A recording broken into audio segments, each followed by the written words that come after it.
Alright, so we're out here in the greenhouse, and we're going to be doing some spring cleanup out here to try and get the ponds ready for summer tubbing.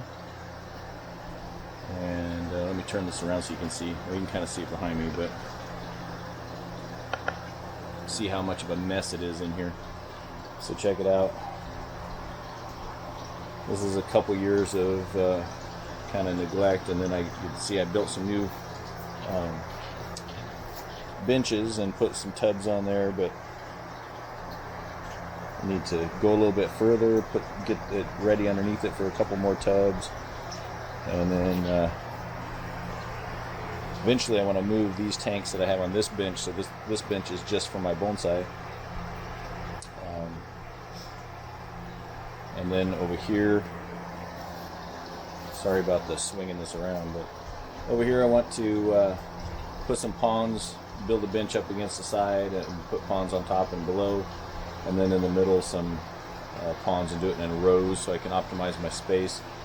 And then over in that corner, kind of where the that little tree is in the tub, I want to build basically a pond, elevated pond for growing plants during the growing season, and that'll give me a lot more things to grow out during the summer and sell during the fall, and maybe help the hobby pay for itself and help others too, because I can, in the Tri-Cities here, it gets pretty warm, and I can probably grow quite a few plants. I tested that theory in a couple of these smaller ponds and was able to grow quite a bit in just those. So if I build a much bigger one with some good circulation, maybe put some fish in it to eat the algae and whatever, then it should be that much more successful. But I'll keep you posted as I go along.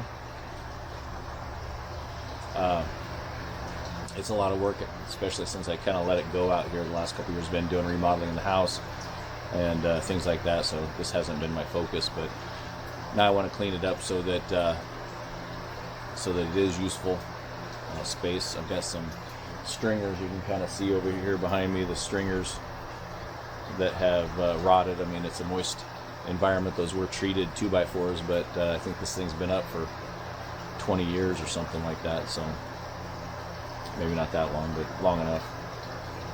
Anyway, I thought I'd give you a little update before I get started, and now I'm going to shut this down and actually get to work, put this in a safe spot so I don't get all the dirt and take a chance on dunking it in the water or something. That'd be great. And maybe I'll get the boys out here to help me. They're on their tablets inside right now, so it's a little bit rainy outside, overcast, but in the greenhouse here it's nice, so drag them out here off the tablets and have them help me be productive. Alright, so thanks, and I'll see you soon, and hopefully I'll have some progress. Oh wait, there's one of them right there. Hey Michael. Hi. So you can help me? Yes. Okay, cool. Alright, so one down, so we're gonna get going. Thanks. Wait. What? It's weird that you look right here, and then it's supposed to be right there.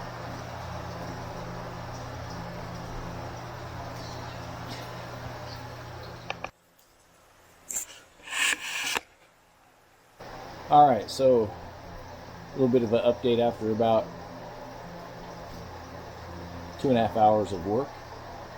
Let's turn this around so you can see. Alright.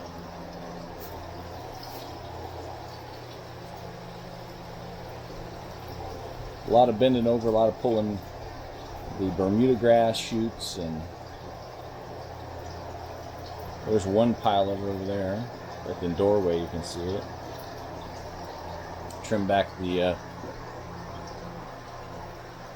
elm that decided to grow up in here that I need to cut down. All that Bermuda grass. Still have a lot more to go in that corner.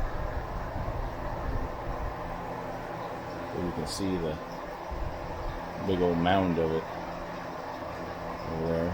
And then we have all these leaves from this elm over the last couple of years.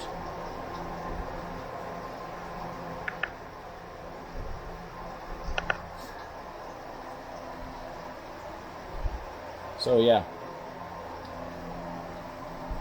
we're getting there, slowly but surely.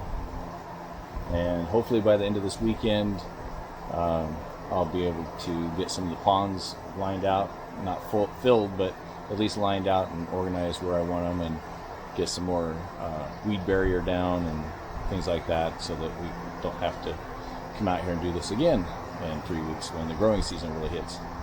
So that's it for now, and I'll get back to work and give you another update when I get some progress done.